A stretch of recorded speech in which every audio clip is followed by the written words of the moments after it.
नमस्कार मित्रों, मैं कुसुम शर्मा जय भारत जय भारतीय शिक्षण के तहत 10वीं कक्षा के संस्कृत के इस ग्रामर में आप सभी का बहुत बहुत स्वागत करती हूँ। तो हमने पिछले सेशन में हमने देखा कि द्विगु समास और अब हम पढ़ रहे हैं द्वंद्व समास। तो द्वंद्व समास का हम पहले अर्थ समझ लेते हैं कि जैसे आपने सुना होगा द्वंद्व युद्ध। तो द्वंद्व युद्ध किसमें होगा? जो शक्ति में बराबर होंगे, जिनका लेवल बराबर होगा, उनमें द्वंद्व होगा। अगर एक शक्तिवान और एक कमजोर है तो वह युद्ध नहीं हो सकता, वह युद्ध नहीं कहलाएगा, वो एक का दूसरे के ऊपर आतताई होना कहलाएगा। तो ये द्वंद्व समास है। द्वंद्व शब्द वहीं से आया है, जिसको कि हम समझ सकते हैं कि इसमें समस्त पद प्रधान होते हैं, कोई भी पद इसमें गौण नहीं होता। गौण का मतलब है कम महत्व वाला, नहीं होता। तो आइए अब अपन इसके भेद देखते हैं। हम सब इतरेतर द्वंद्व, पहला भेद है इसका इतरेतर द्वंद्व, और दूसरा भेद है इसका समाहार द्वंद्व, और तीसरा भेद है इसका एक शेष द्वंद्व। तो सबसे पहले देखते हैं इतरेतर द्वंद्व के कितने भेद हैं। 1, 2, 3 और ये 4। मैंने संस्कृत के सूत्र ना देकर के आपको बहुत सरल भाषा में समझाने की कोशिश की है। संख्या के अनुसार वचन, समास में जितने पद की संख्या होगी उसके अनुसार वचन होगा। जैसे राम कृष्णौ, तो राम और कृष्ण दो व्यक्ति हुए तो द्विवचन पद होगा, प्रथमा द्विवचन का होगा। और फिर हम देखते हैं इसका जब हम विक्रय करेंगे, रामश्च कृष्णश्च, राम है, और फिर इसको हम संधि इसकी खोलते हैं तो राम है च कृष्ण च। विसर्ग का यहाँ पे हमें जो श दिखाई दे रहा है, विसर्ग का हमें यहाँ पे श दिखाई दे रहा है, ये संधि युक्त पद है और ये संधि खोलकर है। तो इसका विग्रह आप ये भी लिख सकते हैं, आप ये भी लिख सकते हैं। पत्र पुष्पांजलि। अब देखिए इसमें 3 पद हैं, पत्र पुष्प और फलानी। पत्र पुष्प और फलानी, तो 3 है, तो बहुवचन का मैटर हो गया। बहुवचन का मैटर हो गया तो फलानी आ गया। पूरे पद को जो है ना बहुवचन में डाला है, पत्र पुष्प फलानी। इसका अगर हम विग्रह करते हैं तो पत्रम च पुष्पम च फलम च। जन्म मरणौ, जन्म मरणौ, जनन मरणौ, जननम, जननम च मरणम च, जननम च मरणम च, यानी जन्म और मरण। राम और कृष्ण, पत्र और पुष्प और फल, इस तरह से इनकी हिंदी होगी। अजादि व अदंत पद का पूर्व प्रयोग। अजादि यानी ए ई उ छोटे वाले और अदंत बड़े, इनका जिस पद में ये होगा उसका पूर्व में पहले प्रयोग होगा। जैसे ईश कृष्णो, ईश, तो ये इससे जुड़ा हुआ है, ईश अजाति में आता है। और ईश च कृष्ण च, तो ईशश्च कृष्णश्च, ये इसका विग्रह हुआ, यानी ईश्वर और कृष्ण दो अलग अलग।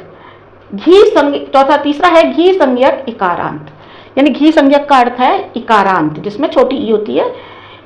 घी की घ की संज्ञा हो जाती है, तो इसमें तो वह वाला पद हमें पहले रखना होता है, उस पद को प्रथम पद बनाना होता है। जैसे हरि में छोटा ई आया है तो हरि पहले आएगा, हरू बाद में आएगा।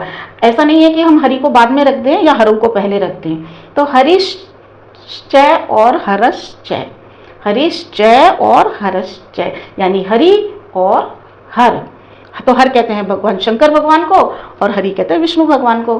तो हरि हरो, यानी हरिश्च हरश्च, हरि और हर। चलिए नेक्स्ट देखते हैं हम। जिसमें अच ए ई उ री कम हो, जिस पद में, उसको पहले रखा जाता है।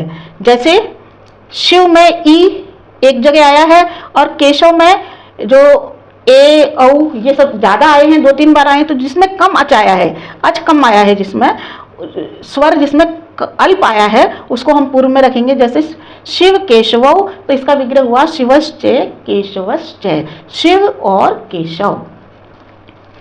अब समस्त पद का, यानी इस द्वंद्व समास का आगे जो भेद है समाहार द्वंद्व। तो समाहार हमने पढ़ा था द्विगु समास में, चतुराणाम युगानाम समाहारे, यानी 4 युगों का समूह। तो समूह ही अर्थ है यहाँ पर भी इसका, अनेक पद युक्त। इसमें ये अनेक पद इसमें होते हैं और इसके जो रूप चलते हैं नपुंसक लिंग में चलते हैं। जैसे देखिए पाणी पादम, पाणी पादम का पहले हिंदी में अर्थ समझ लेते हैं, हाथ पैर। तो हाथ पैर ऐसा नहीं है कि 1-2 ही कहे हैं, नहीं, पाणी पादम यानी बहुत सारे पैर, हाथ और पैर। तो पाणी च पादौ च एषाम समाहारे, हाथों का और पैरों का इनका समाहार, इनका समूह, हाथ पैरों का समूह। और वैसे भी 2 हाथ होते हैं, 2 पैर होते हैं, तो 4 हो गए, तो इसका मतलब अनेक पद युक्त है ये। आगे देखिए, हस्तीय अश्वम, पहले हम हस्ती अश्वम की संधि को समझ लें। हस्ती अश्वम, ई के बाद ए आने पर ई को य हो गया है यन संधि के अनुसार। तो हस्तिन है अश्वश्च एषाम समाहारे, यानी हाथी और घोड़ों का समूह, घोड़ों का झुंड। हस्तिनय हाथी और अश्वाश्च घोड़ों का एषाम समाहारे झुंड। तो ये इसका विग्रह हो गया है, ये समस्त पद है।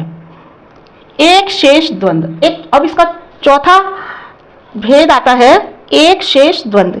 एक पद रहने पर भी समस्त पद का बोध होता है, जिसमें एक पद के रहने पर भी समस्त पद का बोध होता है, यानी आगे वाले पूर्व वाले पद का भी पता चल जाता है कि वो क्या होगा। जैसे हंसौ, अगर हंसौ लिखा है, द्विवचन में हंसौ लिखा है, तो उसका अर्थ लिख लेगा कि उसमें हंसी भी है और हंस भी है। हंसी च हंसश्च, तो इस तरह से हंसी और हंस, हंसों को देख करके समझ में आ जाएगा। पितरौ, अगर कहीं पितरौ लिखा है तो वहां पर माता भी साथ है, माता च पिता च। तो पितरौ, द्विवचन का पितरौ लिख देने से भी माता का समाहार इसमें हो जाता है, इसीलिए इसको जो है समाहार द्वंद्व कहा है। इसको समाहार द्वंद्व इसलिए कहा है कि समस्त सारे पद इसमें जो बराबर होते हैं, सब प्रधान होते हैं, और समाहार इसमें इसलिए कहा है कि जो इसमें भी एकत्र या समूह बन जाता है। तो ये आपका था द्वंद्व समास और उसके भेद। तो मित्रों बने रहिए मेरे साथ, संस्कृत हुई आपके लिए और आसान, और इंग्लिश हमारा स्किल है, तो संस्कृत हमारी आत्मा है, हमारा गौरव है। इसे पढ़ते रहिए, प्यार से समझते रहिए, अपनी आत्मा को सजाते रहिए, संवारते रहिए।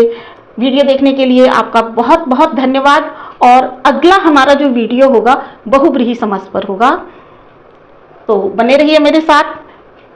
चैनल को सब्सक्राइब कीजिए, अपने दोस्तों को शेयर कीजिए और लाइक कीजिए। कमेंट्स करके मुझे बताइए आपको कैसा लग रहा है।